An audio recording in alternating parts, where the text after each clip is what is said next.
Est-ce qu'une femme pile Liam mieux qu'un homme? Est-ce qu'en 2026, il existe encore des activités qui soient exclusivement réservées aux hommes ou aux femmes? C'est une question qui paraît banale, mais c'est l'un des stéréotypes contre les femmes dans notre société. Aujourd'hui, nous sommes à Savalou. Nous sommes avec Flore Djinou, secrétaire exécutive de l'Institut national de la femme. Et c'est avec elle que nous pédalons.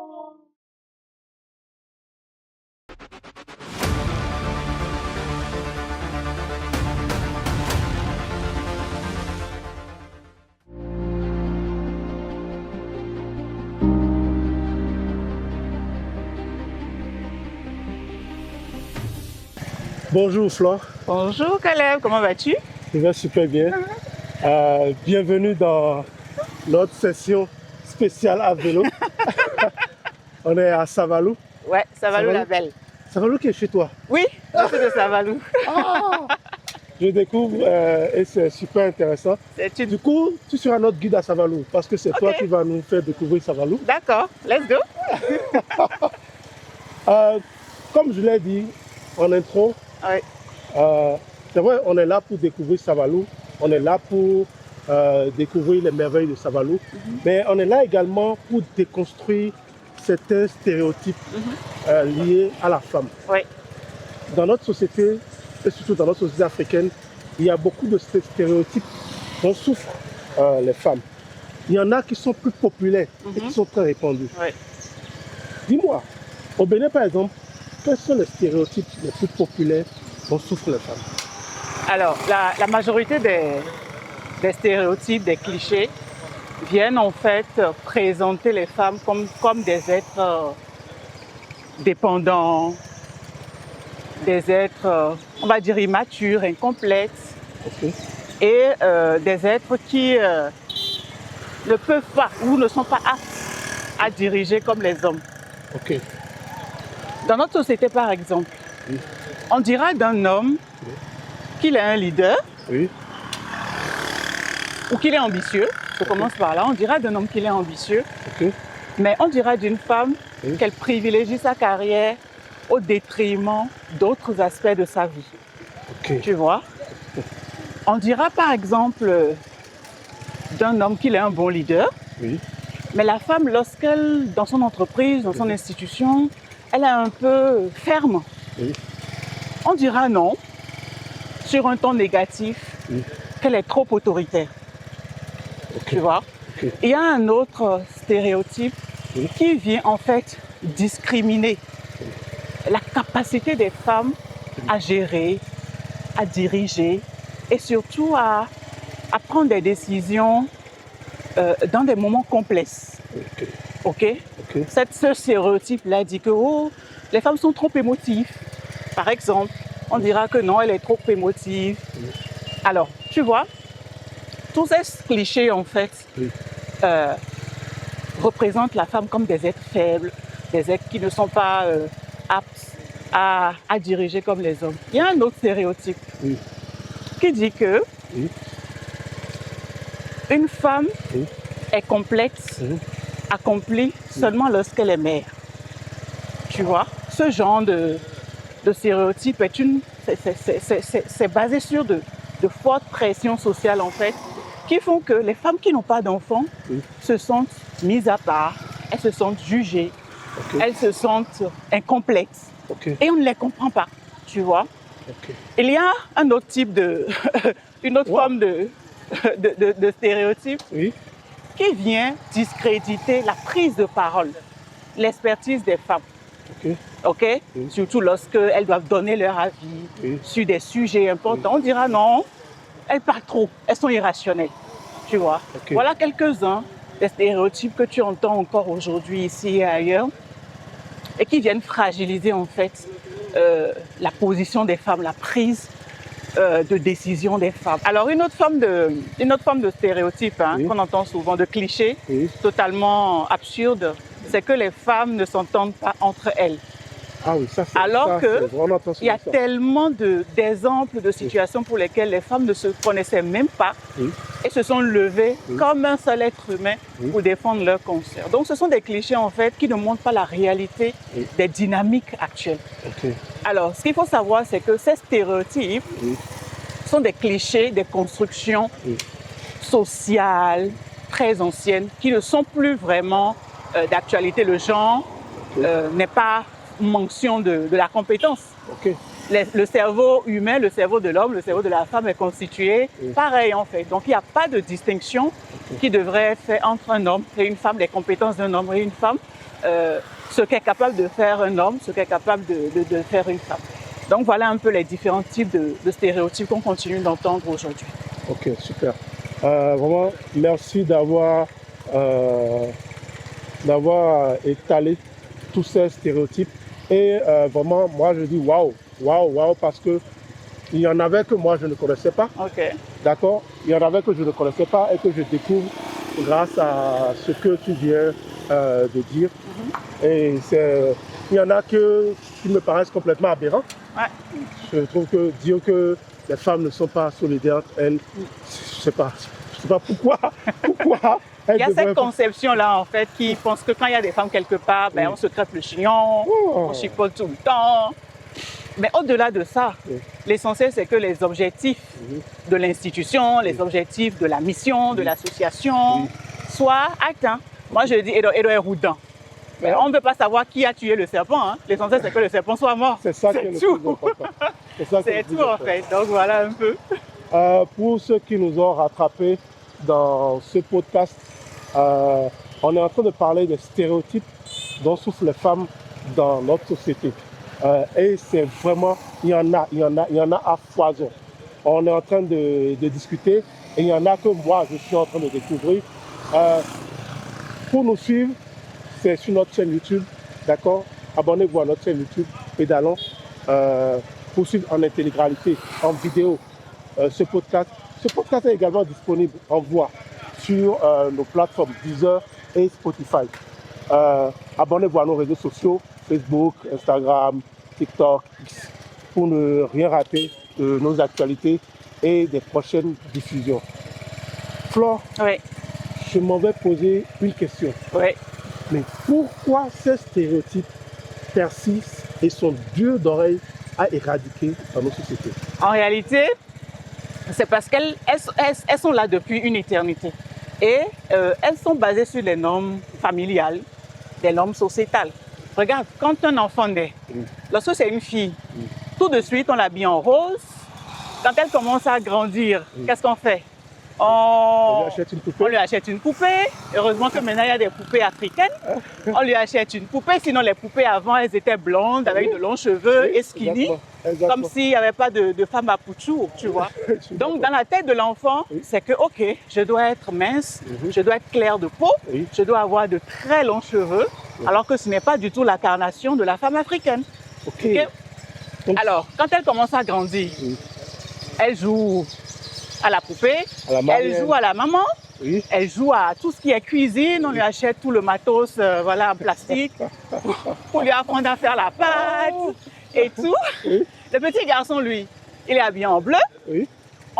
Tout de suite, quand il commence à grandir, il commence à jouer à des jeux de construction. On lui achète un ballon. Donc tout ce qui va développer ses capacités de gestion, ses capacités managériales, son mental, de résilience.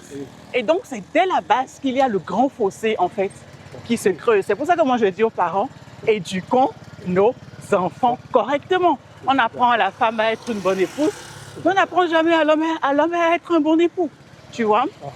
Quand je vais dans les médias, par exemple, qu'est-ce qu'ils vendent? Les clips qu'ils vendent, ce sont les clips où les femmes sont nues. Alors que les hommes, dans ce même clip-là, sont correctement habillés, tu vois. Quand tu regardes un peu les publicités, même sur nos réseaux sociaux, on te dira que c'est la femme d'une certaine carnation, tout le monde veut avoir cette carnation. Et donc aujourd'hui, les produits dépigmentants sont d'actualité, alors que Dieu, qui nous a créés, nous a donné différents types de carnations. Et parce qu'on vit en Afrique, où il y a assez de soleil, on a la peau noire, la peau bronzée, tu vois. c'est dès le bas âge, en fait, qu'on commence à nous conditionner. Tu as une femme, donc tu dois être dans des métiers X, Y, Z. Tu es un homme, mathématiques, sciences, sciences éco, gestion et tout. C'est vraiment ça. C'est pour ça qu'elles ont la dent dure. Mais ce qui est génial, c'est que les choses peuvent changer. Et les choses, d'ailleurs, commencent à changer progressivement.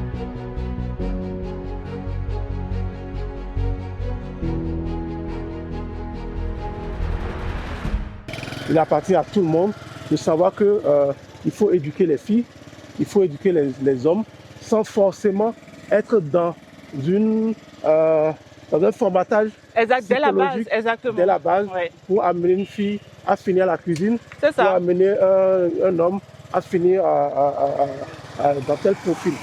Dans les familles, généralement, pendant que la fille revient de l'école, elle est à la cuisine, les garçons jouent au foot, ou sont devant la télé avec les parents. Ça crée déjà cette démarcation-là. Je suis d'accord. Je pense déjà que cela participe même également à l'éducation mentale des hommes. Je donne un exemple simple. Moi, par exemple, j'ai été éduqué par une mère qui nous faisait faire les travaux domestiques. C'est ça. Donc, que tu sois garçon ou fille, tu es à la cuisine. Que tu sois garçon ou fille, on t'amène à aller laver les assiettes. C'est ça. Donc, ce n'est pas quelque chose que tu vas dire, parce que je suis garçon, je ne peux pas le faire.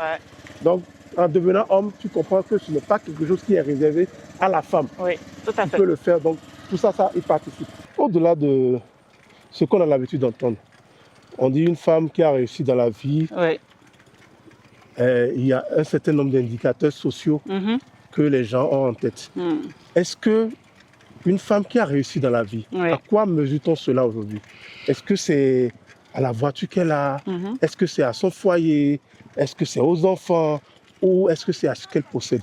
En réalité, l'accomplissement d'une femme devrait être tout simplement défini par elle-même.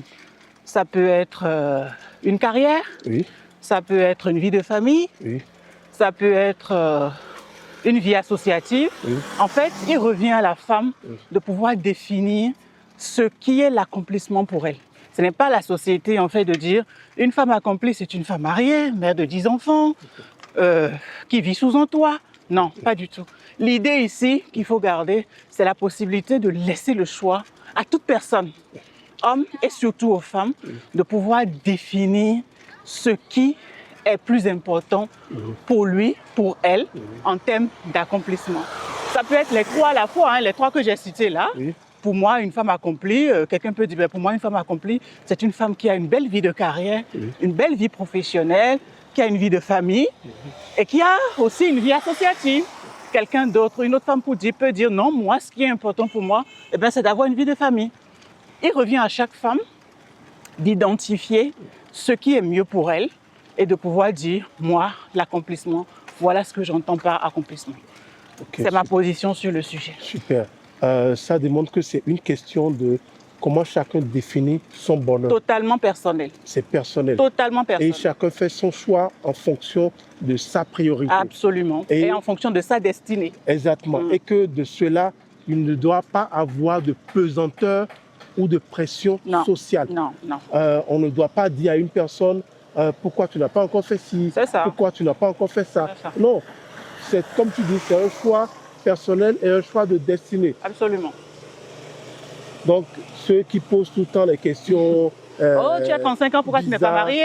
Oh, tu as 35 ans, vous êtes marié depuis 5 ans, pourquoi vous n'avez pas d'enfant? Ou bien les tantes et les oncles qui posent des questions. Pourquoi tu es dans cette entreprise? Tu es dans cette entreprise depuis... Arrêtez-moi ça. Arrêtez. C'est personnel. Quand on parlait de la vie, de couple, de la vie sociale avec son conjoint, il y a des pesanteurs qui sont encore plus fortes que d'autres. Il y a par exemple des situations où on dit qu'une femme qui se fait violenter dans son couple ou par son mari doit demeurer dans ce couple-là, quelle que soit la situation difficile dans laquelle elle se trouve, quel que soit ce qu'elle subit. N'est-ce pas là également une expression de ces stéréotypes-là? Oui, absolument. En fait, nous sommes dans une société où on privilégie l'endurance au détriment du bien-être. Et ce qui fait en fait que les femmes restent, ce sont les pesanteurs, les pressions familiales, les pesanteurs sociales. Tu vas entendre des femmes dire elle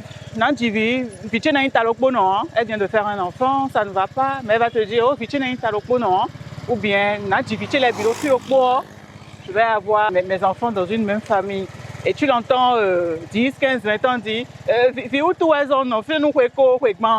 tu vois, ce sont les pesanteurs. Et la société dans laquelle nous vivons catalogue et stigmatise tout de suite une femme séparée, une femme divorcée. C'est une femme qui a raté sa vie en fait. Dans la tête, dans la conscience collective, une femme qui a divorcé, une femme qui est séparée est une femme qui a raté sa vie, une femme libertine, on va dire ça comme ça.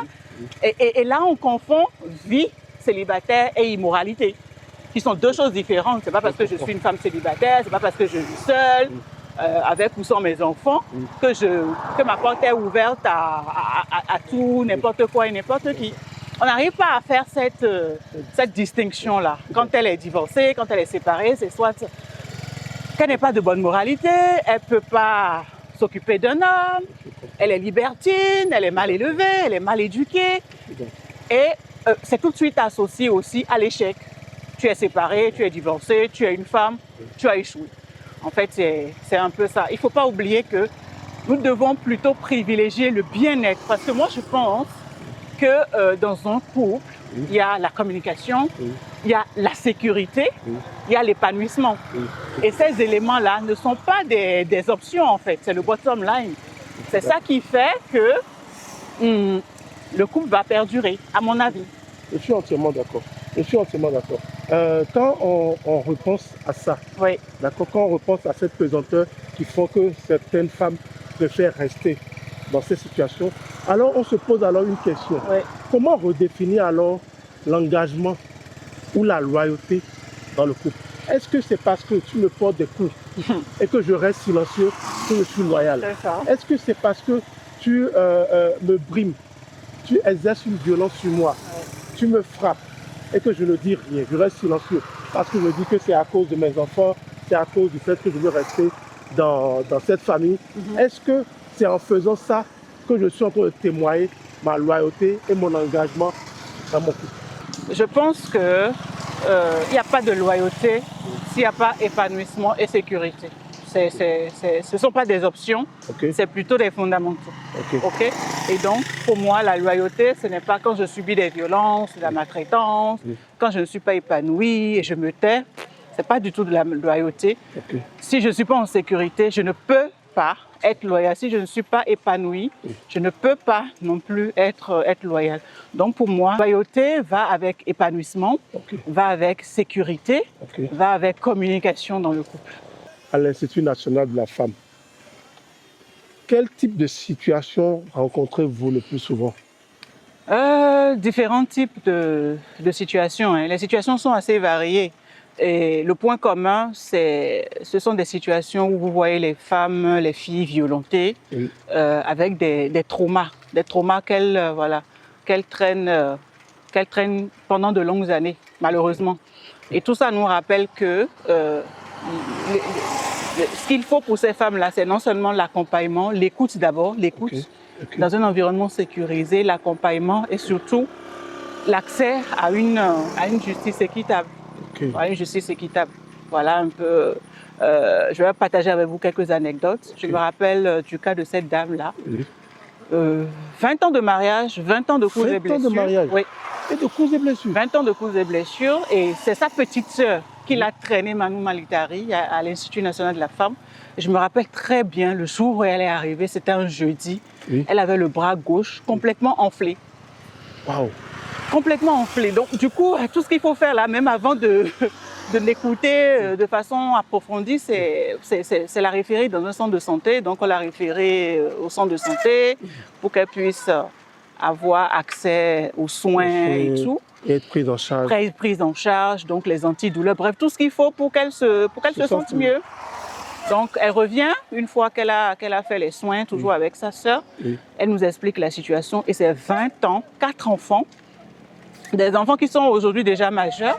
4 enfants, mais elle est battue quotidiennement pendant 20 ans. Et quand je lui ai expliqué, qu'on va devoir faire une procédure, déposer une plainte, elle s'est roulée par terre. Ah, maman voulait assoucher sous. Maman voulait assoucher sous. On lui a dit, mais non, on est obligé de te sauver contre cet homme-là et de te sauver contre toi-même parce que tu ne comprends pas. Le véritable problème de ces femmes-là, c'est qu'elles n'ont pas cette assise financière-là, cette indépendance financière-là. Elles n'ont pas cette indépendance psychologique parce que c'est aussi ça. Avant même de parler d'indépendance, d'autonomie financière, il y a cette autonomie psychologique, cette autonomie émotionnelle qui peut te permettre de prendre des décisions pour toi-même, pour tes enfants, voilà. Mais malheureusement, elles n'ont plus en fait cette capacité-là. Elles sont brisées de l'intérieur. Elles sont brisées de l'intérieur, n'ont plus la possibilité de réfléchir par elles-mêmes. Mais ce qui est tragique, 20 ans où tu subis des coups, des bastonnades. En fait, est-ce que leur propre vie, quand je dis la vie, ce n'est pas ce que tu vis, mais la crainte de mourir n'existe plus? Parce qu'elles ont été moulées dans le fait que l'endurance au détriment du bien-être. Mais donc, on leur a dit que le mariage est difficile. Mais elle peut mourir un jour. Oui, ben, je pense qu'il y a eu des cas, il y a eu des expériences racontées où la femme est décédée. Absolument, sous les coups. Un matin. Oui. Parce qu'un coup est parti trop fort. Mais quand elles disent, moi ce qui me chagrine, quand une femme dit, je veux rester près de mes enfants. Mais quand tu mourras, tu vas rester près de tes enfants. Même lorsque tu es en vie et que tu es morte de l'intérieur, tu deviens une femme vide, acariâtre. À 40 ans, tu ressembles à une femme de 70 ans. Tu n'as plus de vie à l'intérieur parce que c'est tout ce qui est en nous, en fait, c'est ce qui se reflète à l'extérieur. À l'extérieur. Voilà, donc tu n'as plus de vie. Tu n'as plus de vie. Tu es mort de l'intérieur et tu n'as d'aucune utilité finalement pour tes enfants et pour ta famille, malheureusement. Et moi, en fait, ce qui me fait aussi mal, c'est que c'est une chaîne de... Moi, je veux dire, c'est une chaîne de manipulation. Parce que quand une personne ne brise pas cette chaîne-là, elle, par exemple, ses enfants femmes vont peut-être grandir en se disant c'est comme ça qu'une femme vit dans le foyer. Oui. Il y a d'autres situations aujourd'hui où de plus en plus, les enfants sont en griffe, je vais dire, kidnappés. C'est-à-dire que parce qu'il y a séparation, ils viennent chercher les enfants un week-end, ils traversent la frontière avec les enfants et puis c'est fini, quoi, basta. Il y a plein de cas comme ça. Tu n'as plus de nouvelles. Il change de numéro, on ne sait pas où il est, juste il pour disparaît, juste pour faire mal à la femme. Tu vois? Imagine une dame qui a 2 enfants, 3 enfants et qui, du jour au lendemain, est séparée comme ça de ses enfants. Voilà quelques situations. Et je ne vous raconte pas les cas de viol de fillettes, c'est simplement horrible. Et quand vous voyez ces fillettes-là, quand elles viennent avec leurs parents, elles sont dans le hall de l'institut, puisqu'on a un espace où on reçoit comme ça d'attente et tout ça. Elles sont là, elles jouent parce qu'on a des jouets. Elles ne sont pas conscientes de ce qui leur est arrivé. Une petite fille de 5 ans. Elle ne comprend pas. Elle ne comprend pas. 8 ans. Elle ne comprend pas ce qui lui est arrivé. Et très souvent, je n'arrête pas de le dire, l'agresseur n'est jamais, alors là, jamais loin. Aujourd'hui, le regard que les gens portent sur la femme divorcée est très dur. Comment on peut expliquer cette stigmatisation? C'est tout simplement parce qu'on considère qu'une femme séparée, une femme divorcée a échoué. C'est aussi simple que ça. Oui. On considère que si elle s'est séparée, c'est qu'elle n'est pas bien éduquée, elle ne peut pas s'occuper d'un homme. Bref, elle a raté sa vie, quoi. Ce que les gens doivent savoir, c'est que le divorce, le célibat, le mariage, ce ne sont que des statuts sociaux. Ce ne sont que des statuts sociaux. Ça ne définit pas qui est la personne, ça ne définit pas la femme, ça ne définit pas l'homme. En tout cas, ça ne définit surtout pas la femme, en fait. Et ça, les gens l'oublient.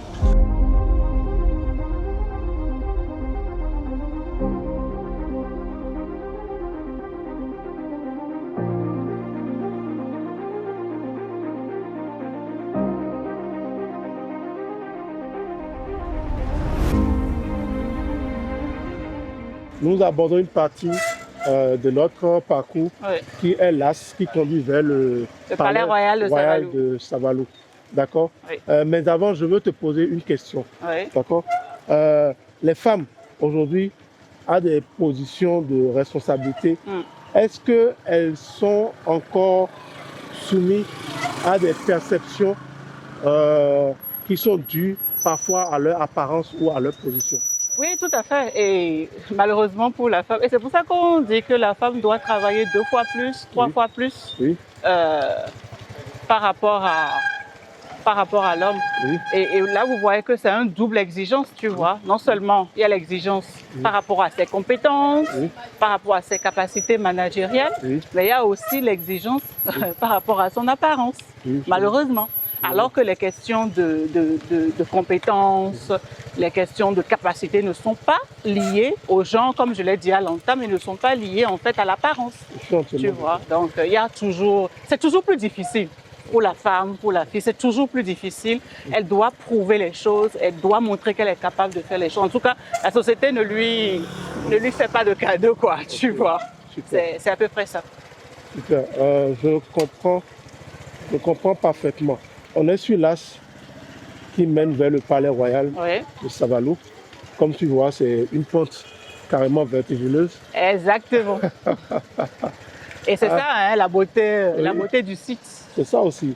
Et puis, tu constates également que le site a conservé tout son aspect originel. Oui.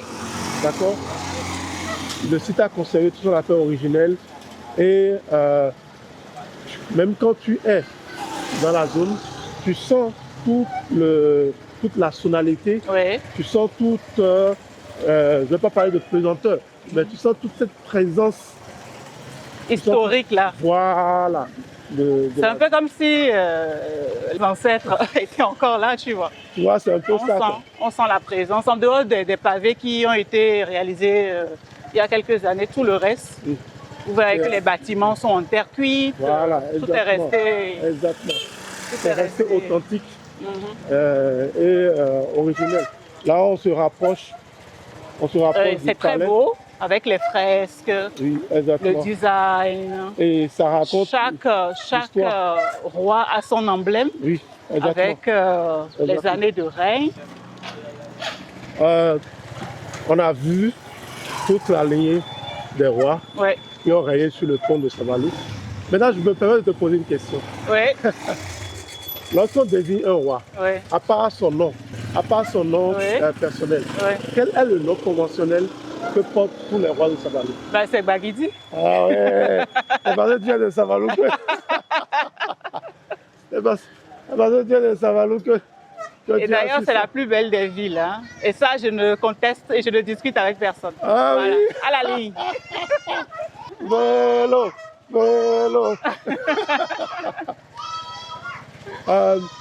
Je voudrais qu'on parle également de l'Institut national de la femme. Oui. Tu as dit qu'il y a des situations, d'accord, où dans le couple, il y a des violences et ces femmes refusent d'en parler ou de se faire défendre. Comment on peut concilier aujourd'hui le rapport homme-femme et l'épanouissement dans le couple? Non, je pense que rapport homme-femme, épanouissement dans le couple, tout est question de communication, ok? Tout est question de communication, tout est question de qu'est-ce que les deux se sont dit pendant les doux moments de fiançailles avant de se mettre ensemble. Et comme je l'ai dit, il y a des fondamentaux, ok? Un des fondamentaux, c'est la question de l'épanouissement, de la sécurité, tout ça entouré d'une bonne dose de communication. Et je pense qu'aussi avec une bonne organisation, on arrive à s'en sortir, à concilier vie professionnelle, vie privée. Et moi, ce que j'ai toujours entendu dire et que je fais, c'est que les moments de qualité doivent rester vraiment des moments de qualité. Éviter de ramener du boulot à la maison quand on est avec le conjoint, la conjointe et les enfants. On y reste, quoi. On est avec les enfants, on est vraiment avec les enfants, pas sur son téléphone. Parce que Les enfants, les moments qu'ils gardent le plus, ce sont ces moments de qualité-là. Où ils sont avec papa, ils sont avec maman, c'est très important. C'est vrai qu'avec la vie professionnelle qu'on a aujourd'hui, elle a une vie assez stressante. Ne fait que courir, c'est pas évident. Mais il faut pouvoir trouver le bon équilibre pour le bonheur de chacun. Je suis entièrement d'accord. Et parlant même de vie professionnelle, je veux te demander ceci. Est-ce que dans la vie professionnelle d'une femme, son statut matrimonial, je le dis de façon la plus simple, lorsqu'une femme elle n'est pas mariée, est-ce que cela parfois pèse dans son évolution professionnelle? Est-ce qu'il arrive des situations où, parce que la femme n'est pas mariée, elle n'arrive pas à accéder à certains avancements ou à certains avantages professionnels? Oui et non. Ok, il y a encore des sociétés, et tu peux entendre certaines personnes le dire, hein. Si tu étais marié, tu pourrais encore bien gravir les échelons de la société, tu vois. Donc, en fait, c'est oui et non. Moi, j'ai cette grâce-là, que mon statut social n'est pas vraiment influé sur mon évolution professionnelle. Mais toutes les femmes n'ont pas cette grâce-là. Et la volonté politique de notre pays aujourd'hui, c'est de permettre aux femmes, quel que soit leur statut, aux femmes compétentes. Il ne s'agit pas de nous faire de la faveur, hein, aux femmes compétentes, aux femmes qui peuvent vraiment tenir. C'est de leur permettre d'accéder à des postes de responsabilité, à des postes de décision, tu vois. Donc, ça a un impact. C'est quelque chose que tu entends très souvent. Moi, je l'entends régulièrement. Hein. Ah, mais écoute, si tu étais marié, tu aurais une couverture sur la tête, et tout, et tout. C'est quelque chose qui se dit encore aujourd'hui.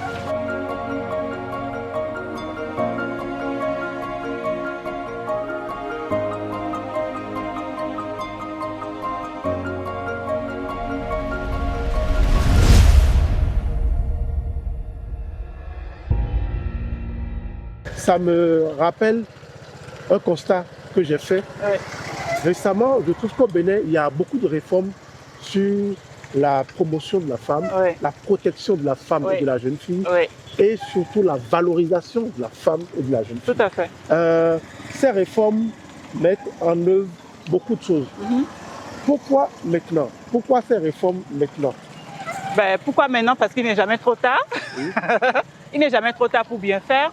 Pourquoi maintenant? Parce que il est temps de donner la possibilité aux femmes de s'exprimer et de dire tout ce dont elles sont capables. Et il y a de grandes avancées. Hein. Franchement, le Bénin est en avance par rapport à beaucoup de pays de la sous-région et même certains pays de l'Europe. Dans notre pays, par exemple, il y a des violences. Il y a une certaine catégorie de violences qui sont carrément des infractions. Et qui parlent d'infractions, parlent du côté pénal. Donc tout de suite, peine, sanction, mariage forcé, tout ça, ce sont des infractions, tu vois, qui tombent sous le coup de ces lois-là à tout de suite une peine de prison assortie d'amende. On est dans un pays où la relation, la liaison entre un enseignant et un professeur, un formateur et une étudiante est formellement interdite. Parce qu'on veut donner la possibilité aux filles, aux jeunes filles, de pouvoir poursuivre leur cursus scolaire, universitaire et aller jusqu'au bout de leur formation. Donc, si tu es un professeur indélicat et que tu tombes là-dedans, le minimum c'est 5 ans, assorti de 5 autres années où tu es interdit d'exercer la profession d'enseignant. Dans notre pays, par exemple, en cas de refus de paternité, tu peux donner ton nom, toi la femme, tu es autorisé à donner ton nom à ton enfant. Je suis d'accord. Tu vois? Donc il y a pas mal de réformes, et là je ne te cite que quelques réformes. Hein. Il y a pas mal de réformes où vraiment la femme a la possibilité où ses droits sont protégés et son leadership aussi est mis en avant. Comme je disais, on a abordé pas mal de sujets. Si vous nous suivez, on aborde le sujet des stéréotypes liés aux femmes dans notre société. Et on a abordé beaucoup de stéréotypes. On a parlé de beaucoup de choses. On a également parcouru des itinéraires qui nous ont fait voir Savalou sous un autre angle. On a vu le palais royal de Savalou. On a vu également le paysage de Savalou. Comme je le dis, suivez-nous sur les réseaux sociaux, abonnez-vous à notre chaîne YouTube pour ne rien rater de nos épisodes. Flore, Oui. comme je dis, on est presque à la fin. Oui. Il y a une autre question que je voudrais te poser. Oui. Si tu dois parler à une jeune fille, Oui. d'accord, aujourd'hui, qu'est-ce que tu lui dirais? Une jeune fille qui voit ton parcours à toi, Ça, qu'est-ce que tu lui dirais? je pourrais écrire un livre. J'ai tellement de choses à dire. Alors, je dirais à la jeune fille qui m'écoute là ou qui va me suivre un peu plus tard, je lui dirais tout simplement, première chose, travaille sur toi. Il ne faut pas te hâter pour entrer dans un mariage. Ce n'est pas la priorité. La priorité, c'est que tu puisses travailler sur toi, que tu aies tes diplômes, que tu travailles sur tes compétences et que tu travailles sur tes capacités managériales. C'est très important. N'hésite pas, par exemple, à faire du bénévolat dans les institutions. N'hésite pas à militer dans les associations de droits de femmes et de filles. OK? Sois ouverte au monde. OK? Et deuxième chose, ne te laisse pas limiter par ce que dit la société. Ne te laisse pas limiter. Oh, la femme ne peut pas faire ça. Oh, la femme ne doit pas faire ça. Oh, tu as 37 ans. Oh, oh, oh. Ne te laisse pas limiter par ce que dit la société. Et troisième chose, sache que ta voix compte. Super. Sache que ta voix compte. Super. Ce que tu as vécu dans ton enfance, peu importe les douleurs que tu as traversées, il y a d'autres personnes qui en ont besoin. Il y a d'autres personnes qui doivent s'inspirer de ça pour pouvoir aller de l'avant. Flore, comme tu l'aperçois, c'est le carrefour Savalou qu'on est en train de voir au loin. Yes. D'accord, là où on a commencé notre parcours et c'est là qu'on va terminer notre parcours. Et c'est là d'ailleurs que nous attend. Le lion qu'on a pilé au départ, non? Oui, le lion qu'on a pilé au départ.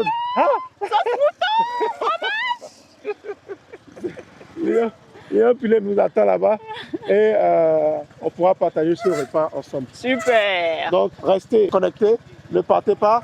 Nous, on va regarder la place de le carrefour Savalou et c'est là qu'on va terminer notre itinéraire. Restez connectés.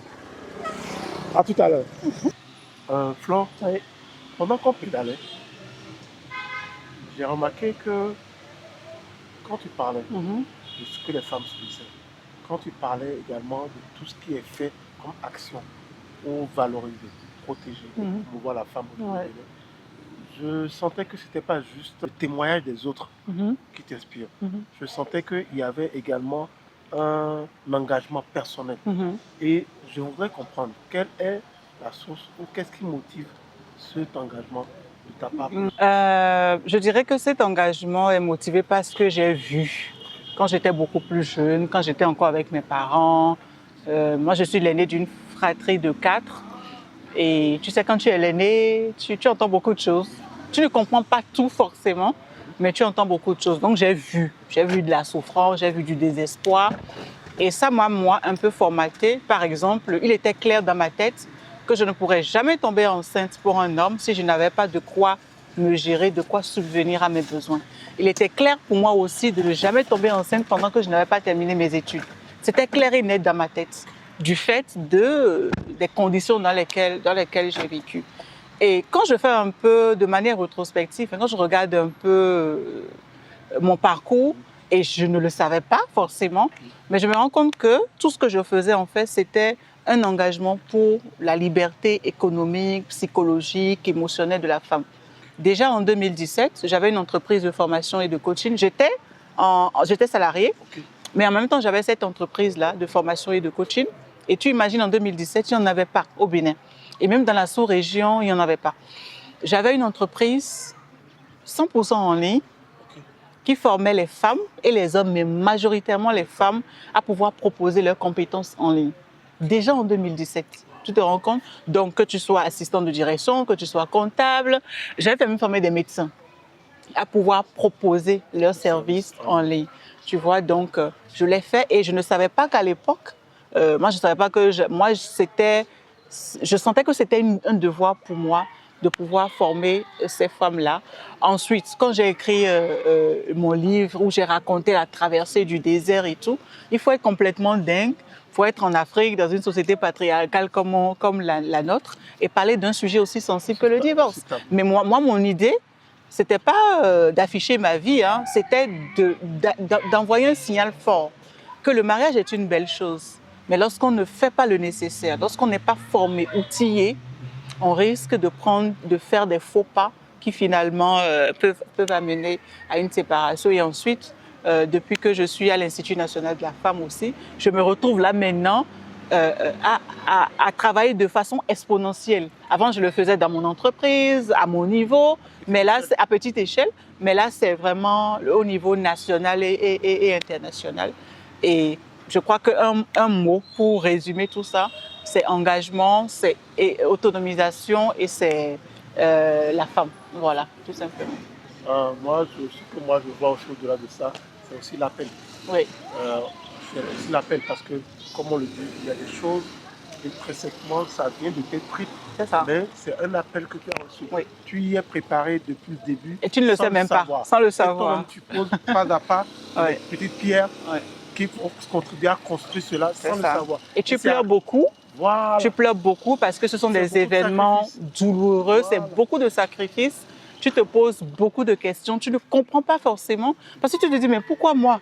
Pourquoi c'est toujours moi? Mais c'est que Dieu est en train de te préparer tout doucement à pouvoir assumer certaines fonctions parce que si tu n'es pas préparé et qu'on te remet cette charge-là, tu ne pourras définitivement pas. Donc tout ça, c'est un processus pour te préparer. Vraiment, on dit que pour obtenir une pierre précieuse, il faut la faire passer par le feu pour obtenir ce qu'il y a de meilleur. Et moi, honnêtement, je suis super content d'avoir fait ce parcours avec un diamant brut taillé dans les pierres les plus précieuses du monde. Et sincèrement, je le constate aujourd'hui, tu es vraiment un diamant brut. Merci. Merci d'avoir accepté faire ce parcours avec nous. Ça a été super intéressant. On a partagé beaucoup de choses. Oui. On a vu beaucoup de choses également. On a appris beaucoup de choses. Oui. Nous, on a un petit rituel où on offre un petit cadeau. Ah oui, j'adore les cadeaux. Rien de particulier, c'est symbolique. La valeur n'est pas forcément... J'adore les cadeaux. C'est un petit cadeau. En souvenir de nous. Je ne le montre pas encore, je le cache. Je vais le déballer. Quand tu vas le porter, tu seras en souvenir de nous. Tu vas te rappeler que tu as fait pédalon et que quand tu as fait pédalon, c'est le cadeau que tu as reçu. Quand tu vas le porter, ça va te rappeler que tu fais partie de la communauté. De la team pédalon. Vraiment, merci beaucoup. C'est nous qui te disons. Merci de m'avoir invité. Le concept est juste magnifique. Je suis revenue à la maison. J'ai respiré de l'air frais, de l'air pur. C'est moi qui vous remercie. Merci pour l'honneur que vous faites à l'Institut national de la femme au travail de ma petite personne. Et ce podcast sera le meilleur. C'est clair, ce sera le meilleur. On va passer tout à l'heure à table pour déguster notre lion poulet. Vous ne serez pas là. On ne vous a pas invité. À nous le goût, à vous l'odeur. Restez en ligne. D'accord, on ne vous a pas invité. D'accord, on va déguster le lion poulet. Comme je l'ai dit, continuez à nous suivre, continuez à nous soutenir. L'émission reste disponible en intégralité sur notre chaîne YouTube, également en audio sur nos plateformes Deezer, Spotify. Vous pouvez également nous suivre sur nos réseaux sociaux, Facebook, Instagram, X, TikTok. D'accord? Abonnez-vous massivement. Abonnez-vous massivement. On était avec Flore, on a partagé beaucoup de choses. Au revoir, bye bye et à la prochaine.